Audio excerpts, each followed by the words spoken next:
It's a pretty sad one. Why is it that we like, open both of the last shows with like the sad news? And that is that Anandtech is ending. They've been like doing this for 27 years. They're one of the big ones when I've been really getting into all of this. I use them as a source in my videos a lot. It's one of the cornerstones of the entire tech press.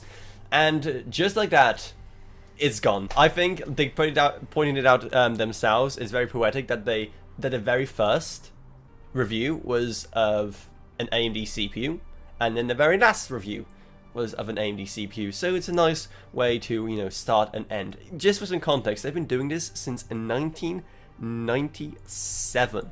1997. They've been doing it for way longer than I've even been alive. It's actually insane to think about. Now, thankfully, and like, who was it recently? I can't remember now. Someone else like big shut down recently, but they pretty much took everything offline just after the announcement. So the people who actually worked there, or the writers, couldn't even back up or download all of the articles they've written across the years. Who was it? It was someone big, and I can't remember. If someone in chat could remind me who it was that pulled that off recently, that'd be fantastic, because I actually can't remember. Unlike that, Anandtech are leaving the website up, because, you know, guess what? Archiving 27 years of tech news and stuff like that is kind of important, kind of a big deal. And also the forums which they have are also going to be kept up, and they're just going to keep on running like nothing has happened.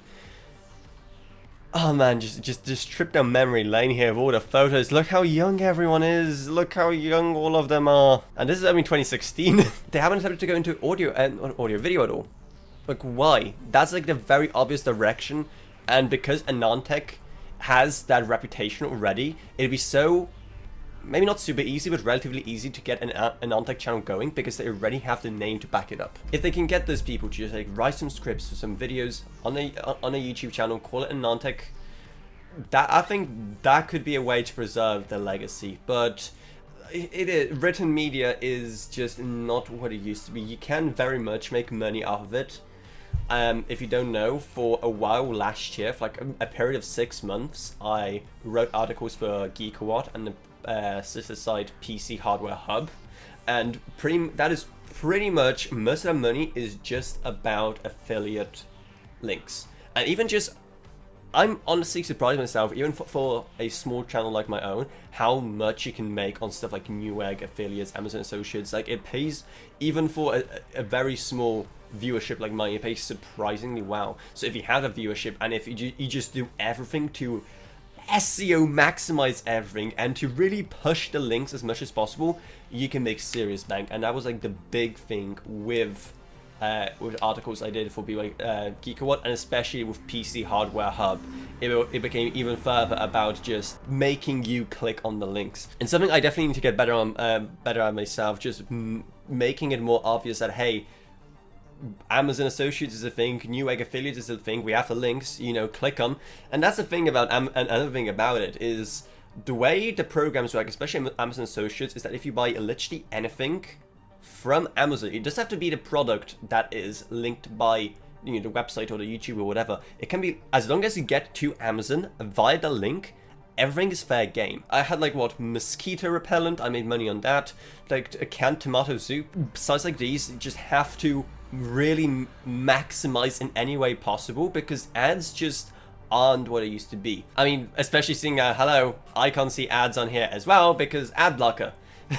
So I'm definitely part of the problem. I'm currently in the process of, you know, poking the already dead Anandtech here. What else can they do, really, apart from just sponsorships and affiliate marketing? Ads are still a thing, but it's just not really the same. Pretty much the other big thing I could really suggest, and I'm not like a huge expert obviously, but I've been in this industry for quite a while, is probably stuff that you can't really get, or is less annoying to get from text rather than video. And for me, one of those things personally, let me know if you guys are the same, but for me one of the things is tutorials. Whenever I need to look up how to do a specific thing, I never go to YouTube. It's like pretty much the only thing I don't go for video content for, and that's tutorials, because there's usually just so much fluff.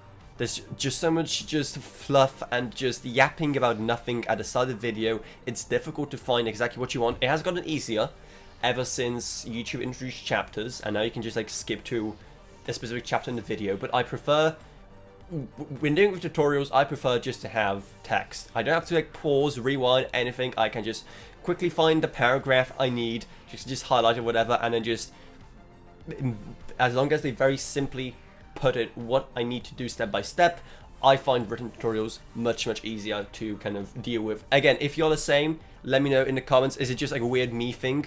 Again, let me know in the live chat. But that's definitely something I could see a lot of those kind of sites try to go towards.